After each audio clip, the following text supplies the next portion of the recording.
What's up, Thrashers, and welcome back once again to the Thrash Maniac 99 YouTube channel, and I am back with yet another album review for you guys as we continue another pretty big weekend in March. We are talking about the latest offering from Swedish blackened death metal pioneers, Necrophobic with In the Twilight Grey. This came out also on March 15th, this time on Century Media Records, and this is their 10th album overall. I actually was a huge fan of their last album, Dawn of the Damned, which was, if I recall in that Horseman podcast episode, it was number 2 on my album of the year list, just behind Eternal Champions Ravening Iron. But I mean, that last Necrophobic album's awesome, and of course I've become a pretty big fan of this band ever since I picked up or first got into the Nocturnal Silence, their debut album, which was pretty groundbreaking in Swedish death metal by mixing in influences of Entombed and Bathory to pretty much create blackened death metal. Granted, yeah, over the years, they've kind of moved away from like the standard Swedish death metal style and into more melodic death metal territory, mixing it with classic black metal. But this album, they are definitely trying some different things, like adding in some new flavors and spices into an already killer recipe. So we kick things off with Grace of the Past, clean guitars right off the bat, and then pummels you with blackened tremolos and blast beats.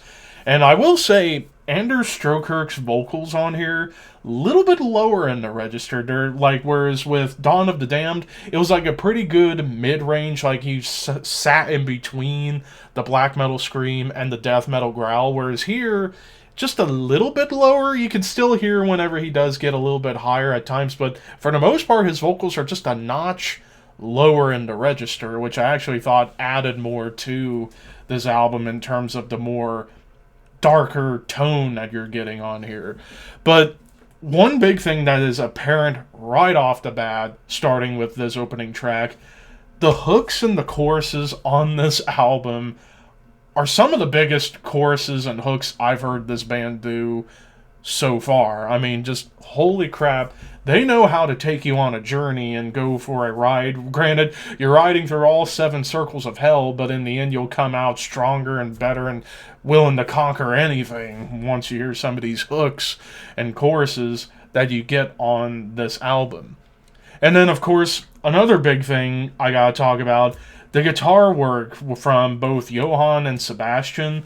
That tandem is probably one of the best tandems of guitar players I've heard in recent memory, because Sebastian's leads, man, he just knows how to make the guitars cry at times. He knows how to shred. He knows when to dive bomb at certain points to fit whenever a song does kind of sound like it goes off the rails a little bit. But Johan, whenever it comes to the harmonies, I believe Johan's doing some harmonies with Sebastian, but they work together so well, and even in the rhythm playing on this album, it's tight, it's crunchy, yet it still carries great melody, and just overall, just the talent of these two guitarists. After all, I was a big fan of their project Inaphilion when it came out, that first album 2 years ago, and maybe a new album, guys, if you're watching. But yeah, both guys just phenomenal players in their own right, and they continue to showcase that more on this album. But then we get into Clavis Inferni, and this one, definitely one of the more different songs on the album. Like, there's more D-beat stomps going on, more like thrash metal D-beats, and this almost feels close to like German thrash, like Destruction and Sodom in particular. But there's another thing that kind of gets introduced on this track, and I actually forgot to mention, too, with Grace of the Past, you also get some triplet stomps and triplet chugs that feel like Bathory meets Bolt Thrower at times. But back to Clavis Inferni. Another big thing that comes up here, and it's something that wasn't felt as much on Dawn of the Damned or even Mark of the Necrogram when it came out before that. There's more groove going on here. Like, they're willing to slow some sections down and just write a catchy groove to lead into the fast blasting or D-beat stuff that they're going for on some of these songs. So groove gets introduced in a big way with Clavis Inferni. Then we get into As Stars Collide. This song kind of feels like a hybrid of Bathory and Immortal. Like, some of these clean guitars that start this track off definitely made me think of something from Immortal, like off of the song Tyrants from Sons of Northern Darkness. And even some of the melodies in the guitars that come afterwards when the distortion kicks in still feels like Immortal. But then you get these triplet swings that feel like Bathory, but there's some occasional dissonant melodies, not just on this track, but on other songs. You get some occasional dissonant riffs, which is something that I didn't really pick up on too much with their last couple of albums. So that's another new spice that they've added in here. And then even like a chugging riff with a D beat on top. But then we get into Stormcrow. Now, while a good portion, like especially in the first half, the tremolos and blasts definitely feel more black metal, here we start to get more tremolos and blasts that feel like they could have been on Morbid Angel's Altars of Madness. Like, these blasts and tremolos here on Stormcrow definitely feel like straight up late 80s Morbid Angel, and I love that about it. But this is where the album starts to turn a little more sinister in tone. Like, for the most part, these songs are in D standard, I believe. And then this song, I believe, is in drop C, as well as a couple other tracks. But this one goes for a little bit more dissonance, and then it gets more into double time rhythms to carry on that more bolt thrower vibe. And then even the clean guitars feel more dramatic, if that's the appropriate word. And then we get into Shadows of the Brightest Night. The opening dissonant riff immediately made me think of Immolation. Really some strong Immolation vibes in that opening dissonant riff before it turns into more of a bolt thrower song with the double time stomps. But the riffs, again, feel more sinister, as, again, I believe they're in drop C with the guitar tuning on this. And then it just keeps going everywhere, like more blackened tremolos and blasts come along. And then we get into another thing with this, and even the following track, which is actually a bonus track on the limited edition, Blackened the Horizon. More classic metal riffs, almost like Judas Priest, Iron Maiden riffs kind of sneak their way in there. But the tremolo melody here on Shadows of the Brightest Night, one of the most memorable tremolo melodies on the entire album. And there's even like battle-esque atmosphere towards the end, which is really cool. Now, Blackened the Horizon, this one has some chugging grooves, more tremolo melodies, but with like a faint dissonant progression.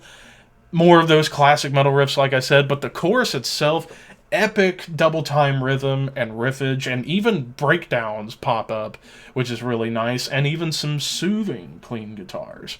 Mirrors of a Thousand Lakes, this one starts off with a melody and harmony that feels like Iron Maiden, before you get back into more like early Morbid Angel tremolos and blasts. Then you get D-beat stomps, another breakdown, and then a really cool triplet chug that builds up to the next solo. And in the solo, just harmonies galore. But then we get into one of my favorites on the album, Cast in Stone, which is one of the shorter tracks at almost 4.5 minutes. This one, like, there's the triplet chug that you get at the start here, but with killer riffs. It has a bit of that, like, Bathory vibe, but with the syncopation, it almost feels like Bathory mixed with Decapitated. And I love this triplet chug. This is maybe one of my favorite moments on the entire album before you get back into more Morbid Angel tremolos, but triplet swings, great melodies. And in the first chorus on this track, the melodic riff that's going on in the background made me think of Opeth, like particularly the song When. Like, it made me think of that a little bit, which was really, really cool. I wasn't expecting that on here, but man, the grooves on this song just hit hard like a ton of bricks. Then we get into Nordenvin, which this one, more groove to start off with, but with a somber melody on top. And then the riff there's a riff that comes up on here that almost feels like Ghost, but done on a heavier scale. And that's not an insult at all. In fact, that's a really good thing because it's catchy. But then you get some like dissonant melodies, but with great, like gorgeous bass work. But this song overall has more of a doomy feel. Like it's a little more on the doomy side. Almost feels like a big call to arms and battle. And some triplet swings. And it ends with this epic crescendo. And then a clean melody to wrap it all up. And then we get to the title track, which is the longest track of the album at almost 8 minutes. You start off with more dissection tremolos, but then you get blast and more tremolos that feel triumphant. More of the bolt thrower double time groove comes along. Excellent melody in the chorus, I gotta admit. Like, this is another one of the most memorable choruses on the album. And then the drums and melody build up to a really cool breakdown. More clean melodies. And then there's even some more somber riffs that pop up as well. And then there's Ascension Episode 4, which is an instrumental to close the album out overall. It's like under 3 minutes. Not a bad way to end it. You know, it's ambient, symphonic, and clean guitars, but with an excellent lead that has harmony and mood to it. I almost feel like, though, that should have been in the middle. Even though, yeah, it's an interlude. It would have been an interlude. It would have been a nice way to kind of break up the album a little bit. And then also on the deluxe edition, you get a really cool cover of Wasp, The Torture Never Stops, which they flat out eviscerated that cover. Granted, Hooded Menace did it just 3 years ago on their last album, The Trying to Spell, and they eviscerated it as well. So let me know in the comments which cover of Wasp's Torture Never Stops did you like more, Necrophobic's or Hooded Menace's? So that's pretty much the album overall. Like I said, pretty much marks off all the notes, like checks off everything you expect to have a Necrophobic album. Big tremolo melodies, blast beats, some triplet grooves, some double time stuff, but there's more going on. Like there's some more proper groove going on here, and maybe it gets a bit doomy at times, some D-beat stuff to kind of bring in a bit of a punky thrash feel to it, and then also the vocals being just a notch lower. And also the lead work on this album, while I enjoyed the lead work on Dawn of the Damned, I think the leads on this album might have been a little bit better, just because, like, again, Sebastian and Johann together, they just know how to rip your face off.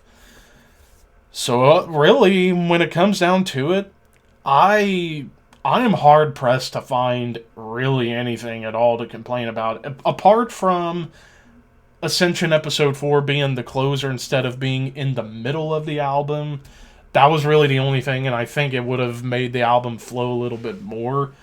But every song fucking ripped on here, and even the cover was amazing.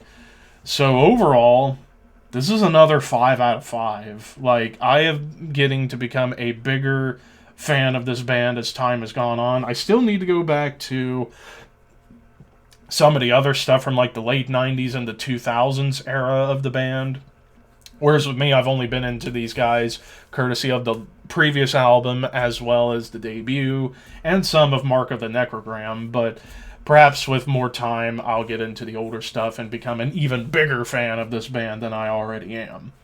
But yeah, for now, this is an absolute masterpiece. Like, Necrophobic just continue to show to the world why they are arguably the best blackened death metal band of all time. Do I think it's better than Dawn of the Damned? It's close. I mean, I still love Dawn of the Damned. Maybe with more listens of this album, it'll be more on par. Right now, it's just a tiny notch below Dawn of the Damned, but that's not a bad thing. This is still an amazing album. But of course, those are just my opinions. What did you guys think of In the Twilight Grey by Necrophobic? I know this was a longer review, and that's just because I was really anticipating this one. I wanted to give it a fair shake and also, like, really sell you guys on this. But what did you guys think? Let me know in the comments below. Go ahead, like, comment, subscribe, share, all that fun stuff. But until next time, keep your horns high. Thanks for watching, and make sure to keep your dreams wet.